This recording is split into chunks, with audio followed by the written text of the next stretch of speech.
আসসালামু আলাইকুম। লঞ্চে যাত্রী ভাই বোনেরা, লঞ্চে ওঠার সাথে সাথে আমরা হকারদের জ্বালায় বিরক্ত। এর আগে আমি আরও কয়েকটি ভিডিও দিয়েছি হকারদের নিয়ে। ভোলা ইলিশা ঘাটের কর্ণফুলী 3 লঞ্চে আছি।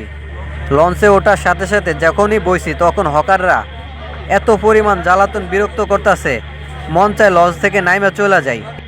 হকাররা এমন জ্বালাতন করে, একজন আছে বিস্কিট নিয়ে, একজন আছে চানাচুর নিয়ে, একজন আছে জাম নিয়ে, একজন আছে আম নিয়ে, পুরো পাগল বানিয়ে লাইছে।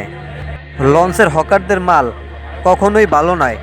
আমি অনেকবার কিনছি, কিনা প্রতারিত হয়েছি। সম্পূর্ণ 2 নম্বর বাজে মাল। সদরঘাটে কিছু কিছু হকার আছে, তাদের কাছ থেকে যদি মালামাল না নেওয়া হয় তারা সাধারণ যাত্রীদের সাথে খারাপ আচরণ করে থাকে।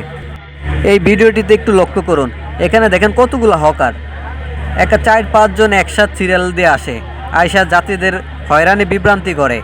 ওদের কিছু হকার আছে, মাল যদি আপনি দেখবেন দেখার পর নিতে হবে, না হলে ওরা বাজে কথা বলবে।